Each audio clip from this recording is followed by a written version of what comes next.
Guys welcome to our Santorini Greece part 2। इस video में हम आपको दिखाएंगे after exploring all the beaches हम निकल पड़े अपने बोट टूर के लिए। ये बोट टूर कवर करता था volcanic eruption site and hot springs, और इस बोट टूर में जाने के लिए हमें जाना था अपने पोर्ट की ओर जहाँ से बोट चलती थी, और उस रास्ते में जाने के लिए 3 रास्ते थे जो हम आपको अभी दिखाएंगे।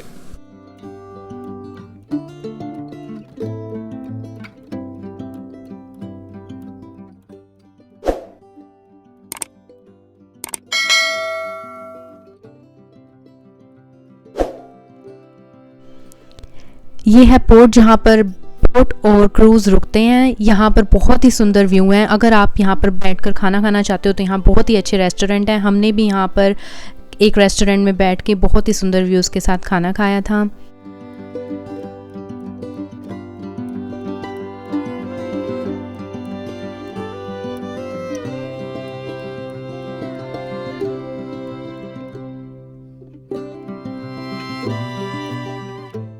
और यहाँ हम दोनों अपनी बोट में बैठकर निकल पड़े अपने टूर की ओर, और हमारे टूर में जो फर्स्ट साइट थी वो थी volcanic eruption site.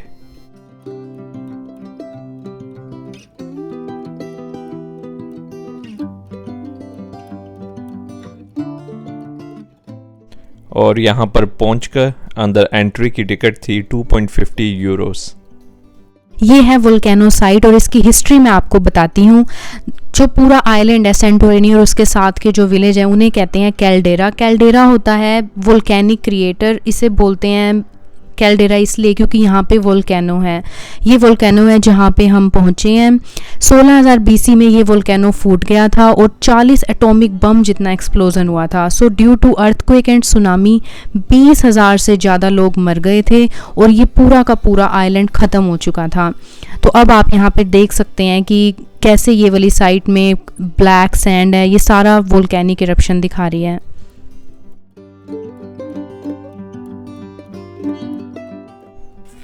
So after hiking volcanic site हम आगे दोबारा बोट पे, और बोट ले आई हमें हॉट स्प्रिंग्स वाले एरिया में।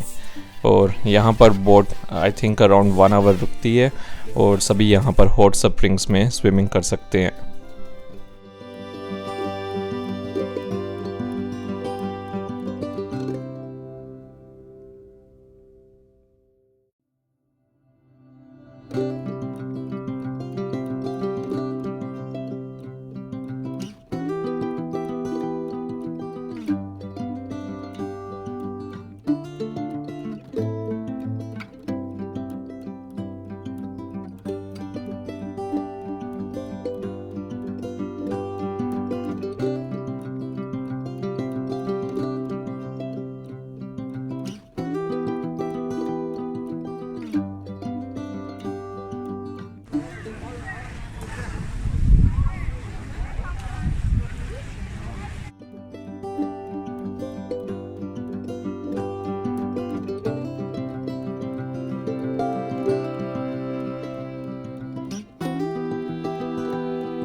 और यहाँ हम आगे वापस अपने पोर्ट में, और पोर्ट से फिर हमने ली गंडोला राइड, और गंडोला राइड लेकर हम फिर फिरा की टॉप में पहुँच गए।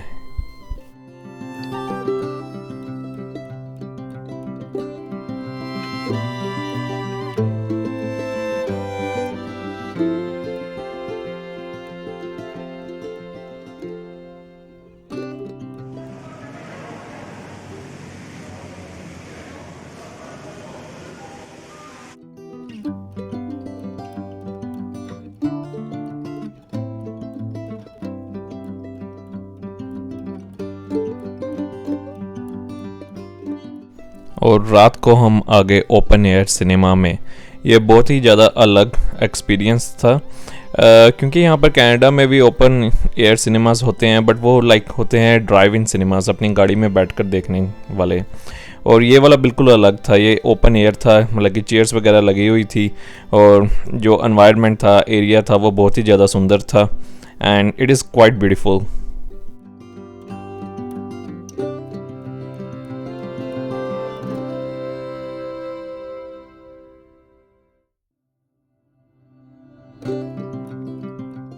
जैसे वासु को फिरा की मार्केट बहुत ही याद आती है, वैसे मुझे याद आता है ये इमरविगली का बहुत ही सुंदर व्यूज़ और यहाँ का सनसेट।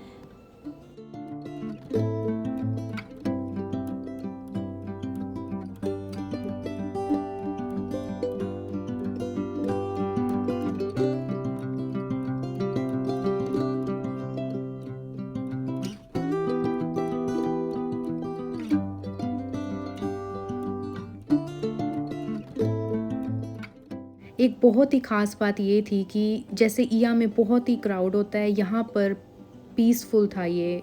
आप शाम को अगर बैठोगे आपको थोड़ी सी भी कहीं से शोर नहीं आना और बहुत ही कम टूरिस्ट होते हैं यहाँ पे। यहाँ पे लोग शाम को खाना खाने भी आते हैं, सुबह भी जाते हैं, बिकॉज़ ये बहुत ही ज़्यादा पीसफुल है और बहुत ही अच्छे सीनिक व्यू हैं यहाँ पे।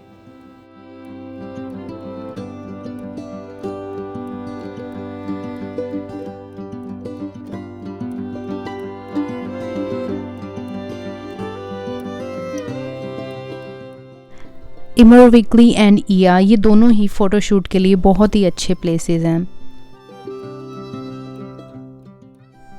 और फिर हम आ गए मोनेस्ट्री माउंटेन में, जो कि टॉप ऑफ द आइलैंड से व्यूज़ देखने के लिए। यहाँ पर आप बाइक से भी आ सकते हैं।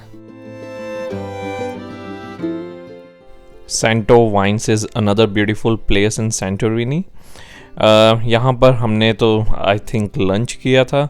ज़रूरी नहीं है कि अगर सैंटो वाइन्स है तो आपको सिर्फ वाइन ही मिलेगी, आपको लंच मिलेगा और यहाँ पर बहुत ही ज़्यादा अच्छे सीनिक व्यूज़ हैं।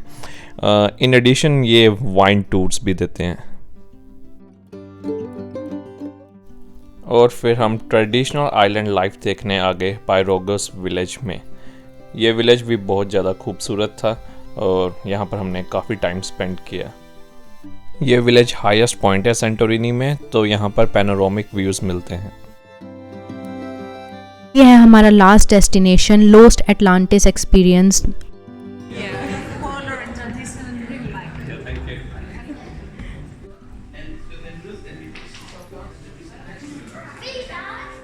जो मैंने आपको वोल्केनिक इरप्शन की कहानी सुनाई थी, ये म्यूज़ियम आपको 9D एक्सपीरियंस के साथ पूरी कहानी को दिखाता है कि कैसे वो आइलैंड पूरी तरीके से ख़त्म हो गया था और कैसे वो आइलैंड दोबारा से ट्रांसफॉर्म होकर आया। With the help of technology, we give movement to some things of everyday life in Atlantis. As you can see here, it happens right now. Notice the shape of Atlantis with the geometrical zones of land and water.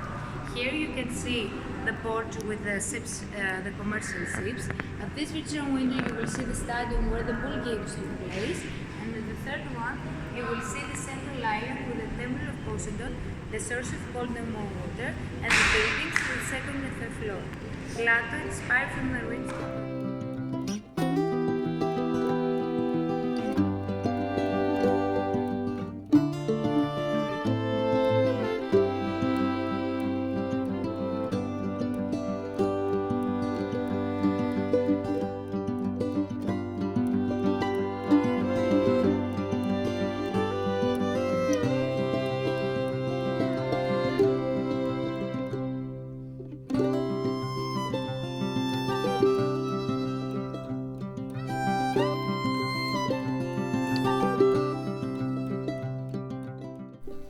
और फिर हम आ गए Zurich Switzerland, one of the most expensive place in the world.